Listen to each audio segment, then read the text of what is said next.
You don't remember the first time someone mistook your quiet for weakness.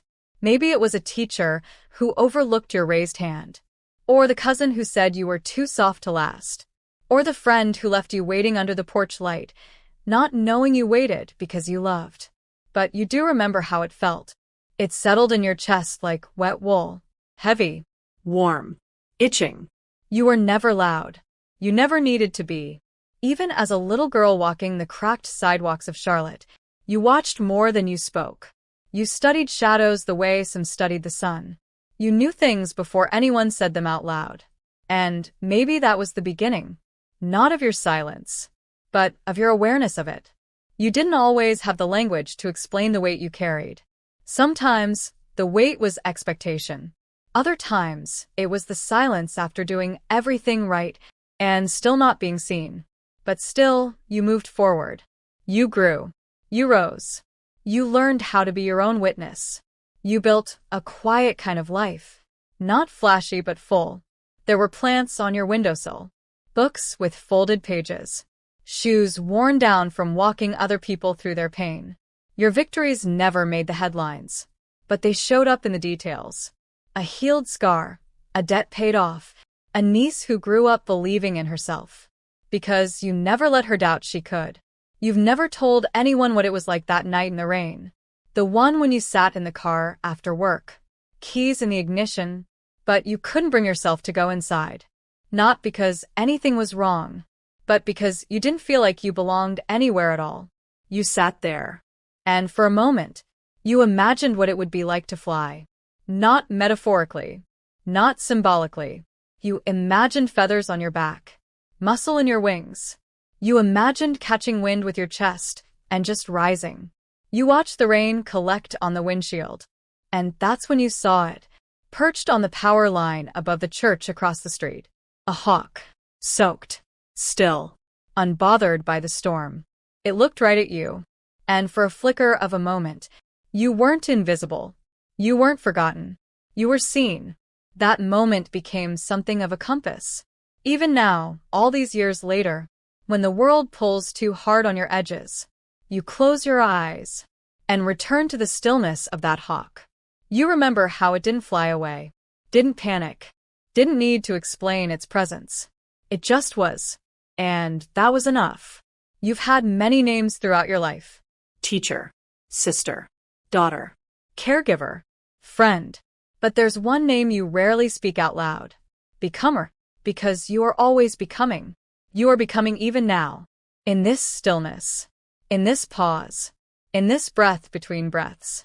You aren't who you were last year. You aren't even who you were last week.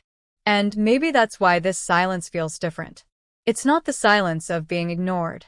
It's the silence of preparing to rise. You've begun to ask questions no one can answer for you. Questions like, what do I want that no one else expects of me? Who am I when I'm not taking care of someone else? What would it feel like to be free? You don't always have the answers. But the asking has changed you. You've started to wake up early just to hear your own thoughts before the city starts speaking. You've started writing again. Not for anyone else, but for the version of you that still believes in wonder. You've started looking at your reflection. Not to fix what's wrong, but to honor what survived. You once heard someone say that healing isn't a straight line. They were wrong. It's not a line at all. It's a spiral, a circle, a return. And you're returning, not to where you started, but to who you've always been. The girl who could hear the difference between silence and absence. The woman who could love without needing recognition. The soul who knew that stillness was a form of strength. You are not broken. You are being revealed. And it takes time to see yourself clearly, especially after years of being defined by how well you could hold others up. But now? Now is yours. Not in a loud, world-stopping way. Not in a declaration. But in a whisper that only you can hear. This is the beginning. Not of a story, but of your return. You start to notice the small things again. The way the air smells right before the rain touches pavement. The way the breeze brushes past your kitchen window when no one else is home. The way your own breath steadies when you stop trying to force the day into shape. For years, you moved from one task to the next, not because You wanted to, but because if you didn't, who would? You were the one people came to with their stories, their chaos, their disappointments. They laid them at your feet like offerings, and you carried them like they were your own. It's strange now, being alone with nothing to fix, but also freeing. There's no apology in your stillness anymore. No guilt for resting. No shame in asking, "What about me?" You've begun going on evening walks, not to get anywhere, but to remember what it feels like to move without purpose. Charlotte has changed since you were little.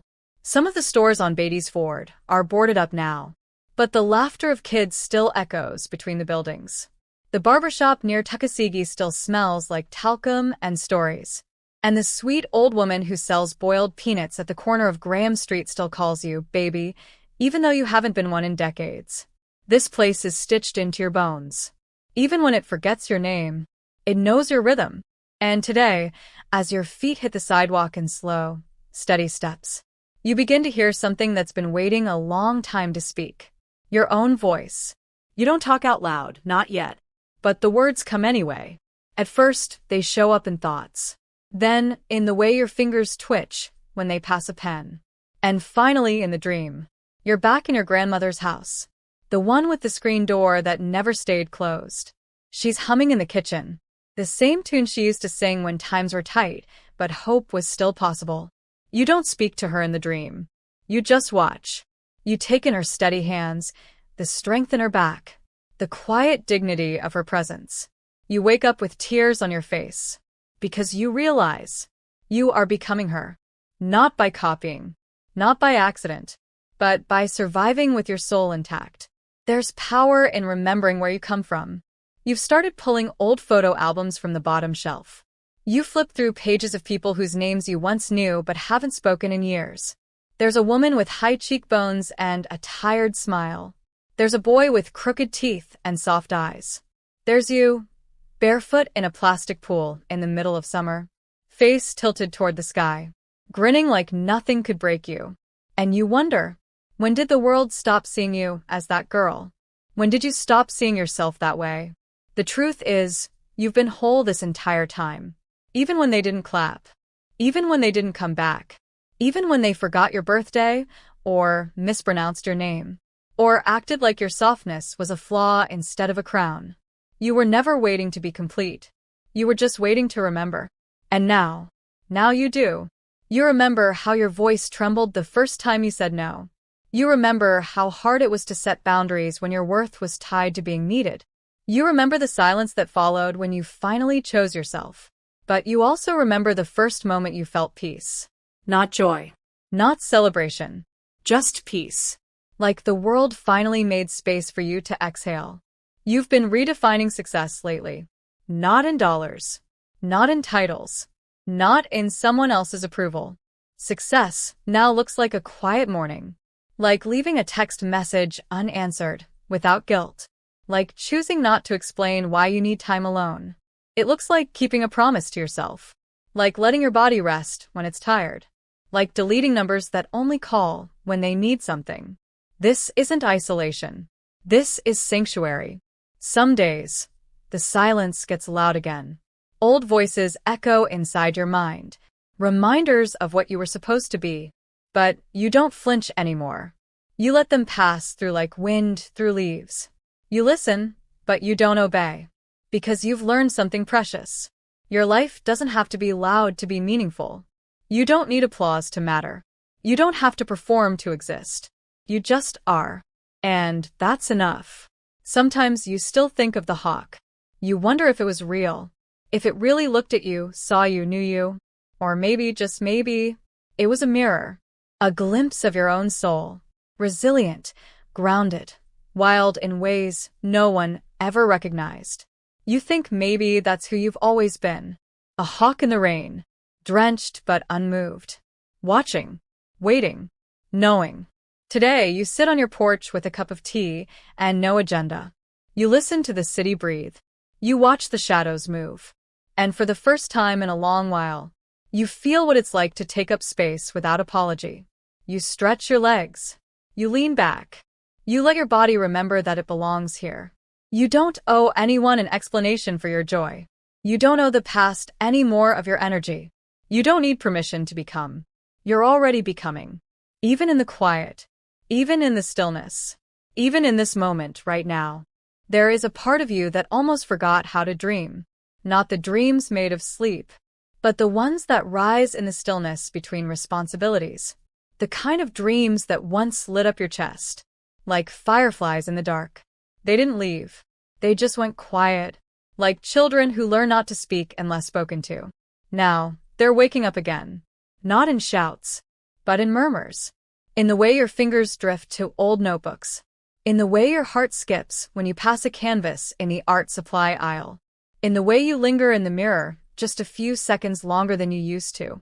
You don't have to chase them anymore. You just have to let them return. You started to realize something about your reflection. It's not older. It's not tired. It's deeper. Like river water that's learned how to carve stone without asking permission.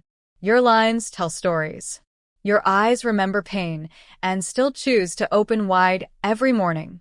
Your skin, rich with the legacy of those who came before you, holds more than melanin. It holds memory. You are not here by accident.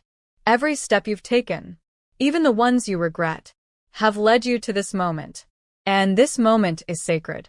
You walk slower now, not from weakness, but from reverence. You walk like you know the earth is watching. You walk like your ancestors are listening in the wind. You walk like your future self is waiting at the next corner, smiling with understanding. And with every step, you drop something that doesn't belong to you. Shame. Perfection. The need to be understood. You've carried those weights long enough. You don't owe them your spine anymore. Sometimes, when no one's around, you sit on the floor with your legs crossed, like you did when you were a child. You close your eyes and imagine a world where you didn't need to prove your worth. Not to anyone, not even to yourself. And, in that imagining, you remember what it felt like to simply be. Not productive. Not impressive. Just present. The floor doesn't ask for credentials. The air doesn't care about your resume. The breeze through the window only wants you to breathe. So you do. And with each breath, you become more of who you've always been. You think about the women who came before you. Not the ones in history books, but the ones whose names live only in family stories and faded photographs. The ones who held joy in one hand and grief in the other, and still cooked Sunday dinner. The ones who prayed in closets and danced in kitchens, and stitched together whole lives from scraps no one else wanted. You think of your mother, your aunties, the neighbor who watched you walk to school, and whispered protection every time you passed her gate. You are not walking alone. Every step forward is their prayer answered. You remember something your grandmother once said. Long before you were old enough to understand, the world will try to teach you to disappear, baby. You just make sure you don't listen too long. Back then, it sounded like poetry. Now it sounds like strategy. Because you've seen how disappearance starts. It doesn't come with fanfare. It creeps in slowly, through silence, sacrifice, and small dismissals. But you've also seen what happens when a woman refuses to shrink. She becomes unforgettable. Not because she's loud, but because she is real. And you? You're becoming real again. Not the version of you shaped by others' needs, but the one shaped by your own truth. You have started writing letters to yourself. You don't send them. You don't even sign them. But each word feels like a homecoming. You tell yourself things you needed to hear years ago. You are allowed to rest. You are allowed to want more. You are allowed to be loved without earning it. And slowly, your inner voice softens. It no longer scolds. It no longer hides. It speaks like someone who's finally been invited inside after standing in the cold. You go back to that park, the one near Johnson C. Smith, where the trees lean in like elders. You sit on the bench beneath the wide-limbed oak, and you just watch. Birds rise and fall. Children squeal in bursts. The wind moves through leaves like breath. And for a while, you don't analyze. You don't perform. You don't anticipate. You simply exist. And that too is holy. Sometimes you wonder what your younger self would think. If she could see you now, would she be proud? Confused? A little sad? But then you remember. She was never looking for perfection. She just wanted you to keep going. And you did. Through disappointment. Through loneliness. Through the nights when tears fell silently into your pillow. And still, you got up the next morning. And made coffee. And showed up. And stayed kind. That was never small. That was heroic. There are still days when doubt visits. It comes dressed in familiar voices. The ones that question your choices, your timing, your worth. But you don't argue anymore. You just nod. And then you get up anyway. Because you've learned that courage isn't the absence of doubt. It's the decision to keep choosing yourself. Even when the world doesn't understand why. Today, as you close your journal and stand in the golden light of late afternoon, you feel it. A shift. A quiet awakening. Like a door opening somewhere inside your chest. You don't know exactly where this road will lead. But you know this much. You're not going back. Not to the smallness. Not to the pleasing. Not to the pretending. You're not becoming someone new. You're finally returning to someone ancient. Someone whole. Someone beautifully, unapologetically you. You've begun noticing the difference between being alone and being lonely. For so long, you didn't know there was a difference. Being alone used to ache, like a room too big, a dinner table too quiet, a voice echoing back only to itself. But now? Now it feels different. It feels like permission, like space that belongs to you, instead of space that forgot about you. In this quiet, you've rediscovered rhythm. Not the kind set by clocks or calendars, but the rhythm of your body, your breath, your becoming. You wake when your soul tells you it's time. You eat when your hunger is more than physical. You move when your spirit needs to shake loose the dust. There is no rush anymore. There is only alignment. And that has changed everything. You find yourself drawn to old songs. The kind your mother hummed while washing greens. Or your aunties played on Sunday afternoons with the windows open. Their lyrics don't ask for attention. They carry you gently, like arms that know you without needing you to explain. Sometimes, you play them on repeat while folding clothes, or while staring out the window as dusk rolls in. Each note becomes a bridge.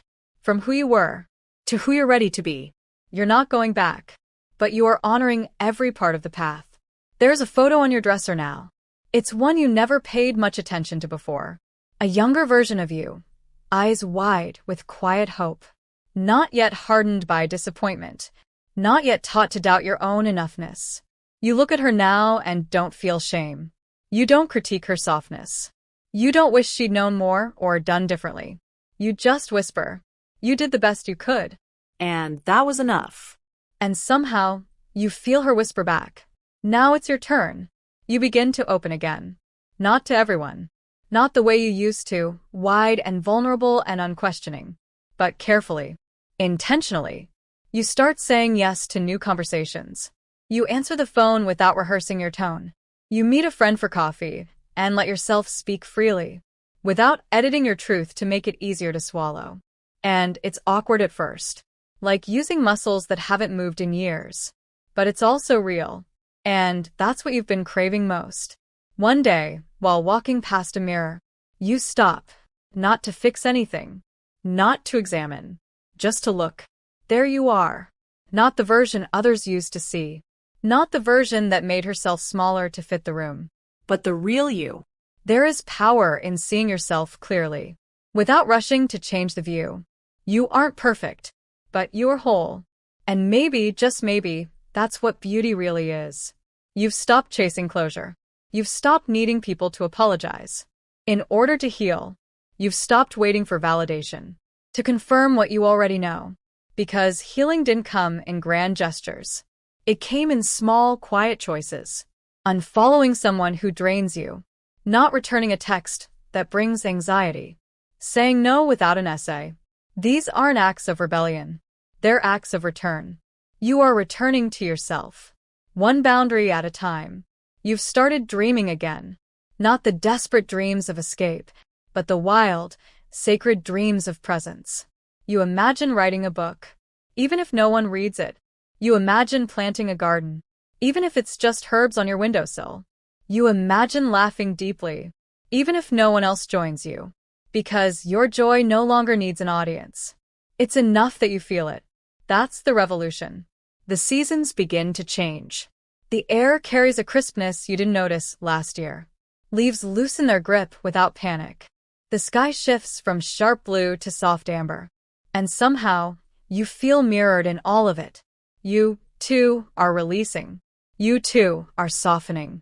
You, too, are preparing for a new season. But not one built on effort or hustle.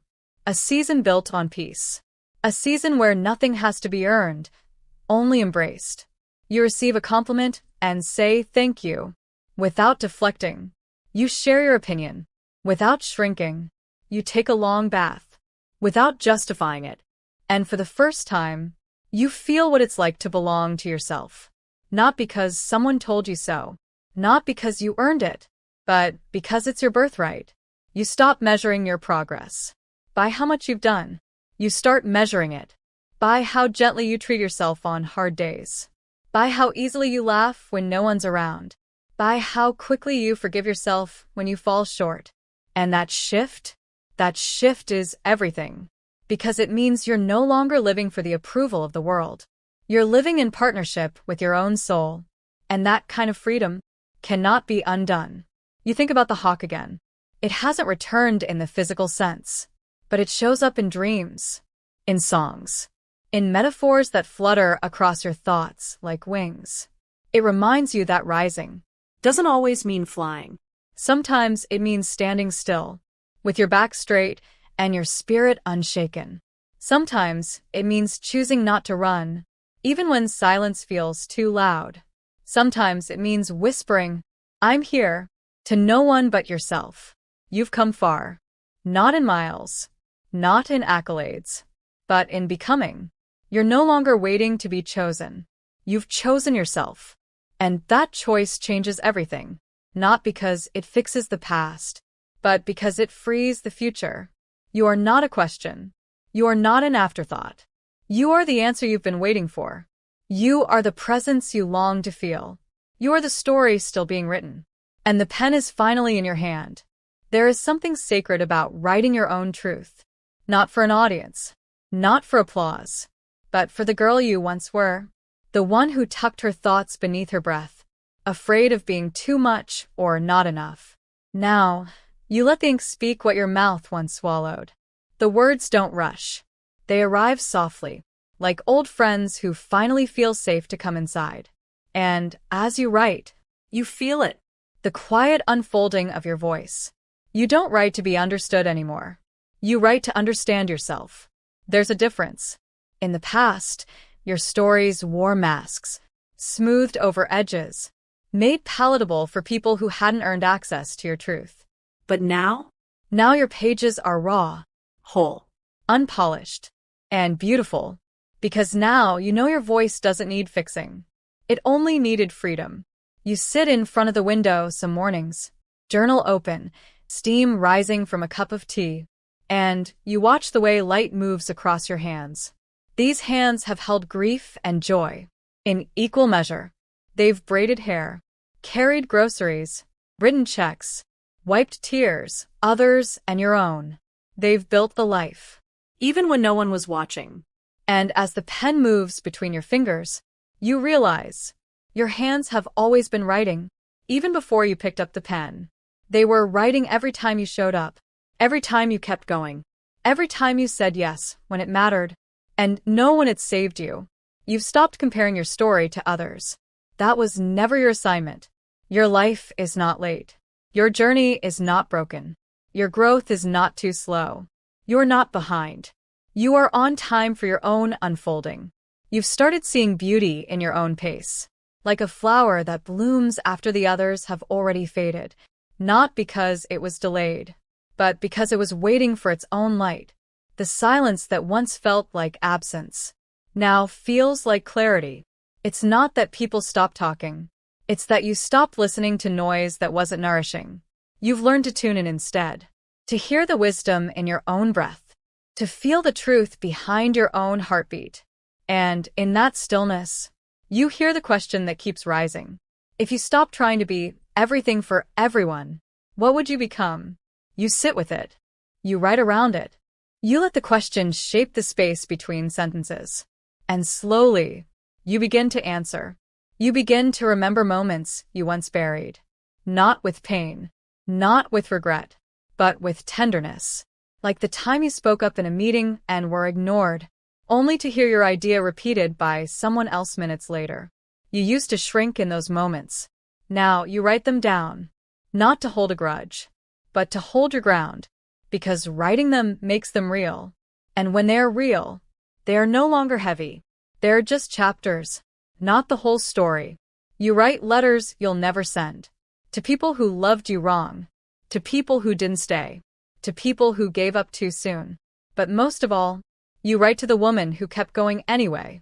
You thank her for surviving, for hoping, for not becoming hard in a world that rewarded armor. You tell her how proud you are that she still chooses softness.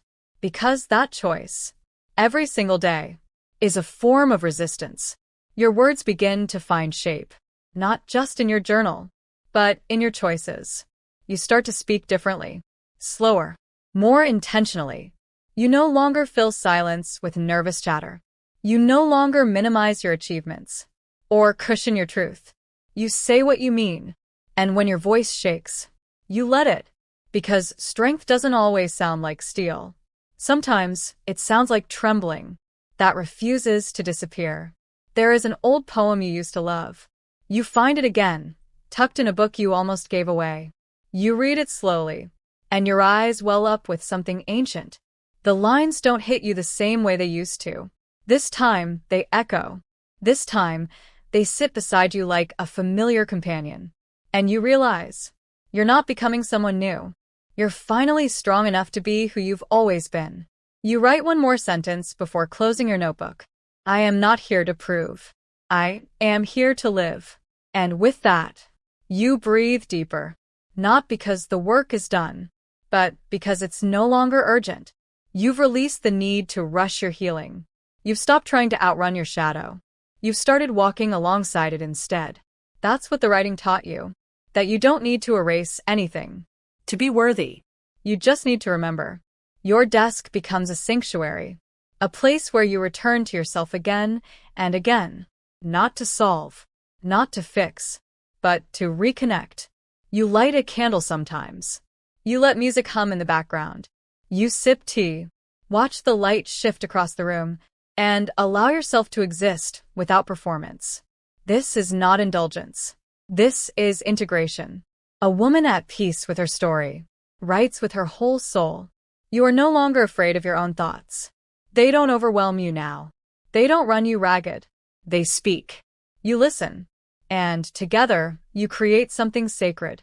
Not a perfect life, but an honest one. A life where silence is not absence. Where your voice is not a whisper. Where your truth is not a footnote, but the headline of your own becoming. There is a stillness in your spirit now that cannot be shaken. Not because life stopped throwing storms, but because you stopped trying to control the sky. You walk differently now. Not with urgency, not with apology, but with presence. Your steps no longer chase meaning. They create it. Each footfall whispers, I am allowed to take up space. I am allowed to move at my own pace. The path ahead is not fully clear. But for once, that doesn't frighten you. You used to fill every silence with noise, every gap with planning. Now you welcome the not knowing. You've learned that mystery is not the enemy of peace. It's the container for it. You don't need to map every mile. You just need to keep walking. Some days, you walk alone through wooded paths, just outside the city. The noise fades behind you, and all that remains is the sound of your own breath, the rustle of leaves, the sun warming your back. This is not escape. This is return. To yourself. To the woman you almost forgot, while becoming who others needed. Nature doesn't ask for explanation. The trees don't compete. They grow when it's time. They rest without guilt. They bloom without apology. And you? You are learning to do the same. To rise without spectacle. To change without permission. to breathe without performance. You don't look over your shoulder as much now. The past is still there, but it no longer tugs at you. You carry it like wind carries scent, subtle, weightless, never in control. It taught what it needed to teach. You're not bound to what happened. You're connected to what's possible. You've let go of needing to be understood. That was one of the heaviest weights. But now you know. It's enough that you understand yourself. You no longer dilute your truth to be digestible. You no longer translate your softness for people unwilling to listen. Freedom came, not when others saw your worth, But when you stopped asking them to, you smile more now. not because everything is perfect, but because you are no longer at war with yourself. You let joy come unannounced. You let laughter rise and fall. And when tears arrive, you welcome them, too. You no longer divide your emotions into acceptable and shameful. You feel it all. That's what wholeness is. You bless your steps quietly, not with grand speeches, but with truth whispered into the wind. I am worthy. I am enough. I am free. The world doesn't always echo them back, but you speak them anyway, because they aren't requests. They're reminders.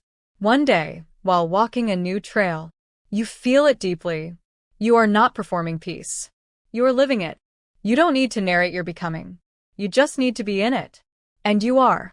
You remember who you were 5 years ago. 10. 20. The woman who thought love had to be earned.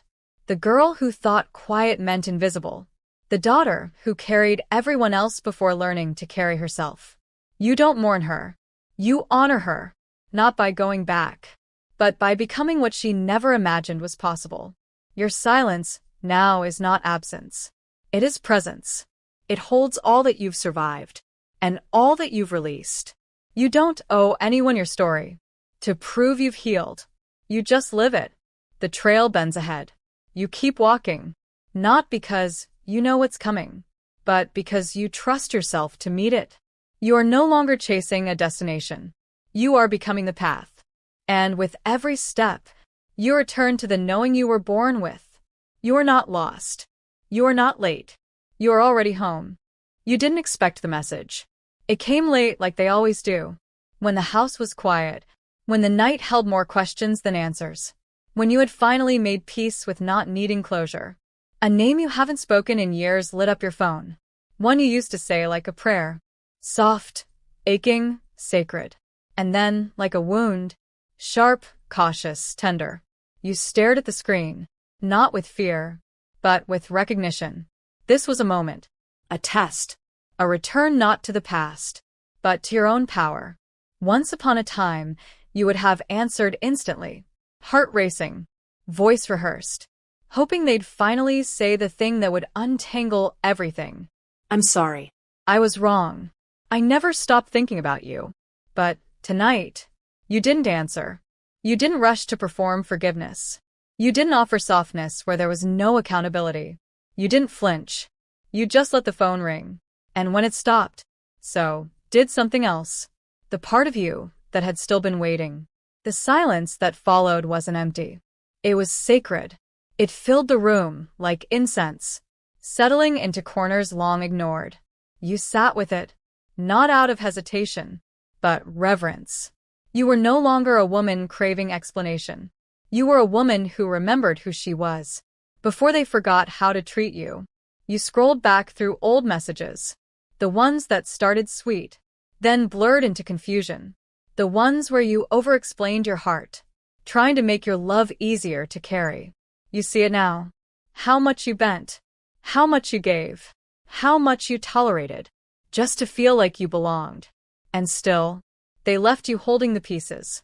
Tonight you do not pick them up. You let them stay shattered, not out of bitterness, but because you finally understand, not everything deserves repair. You rise from your chair slowly, not heavy, not hurt, but grounded.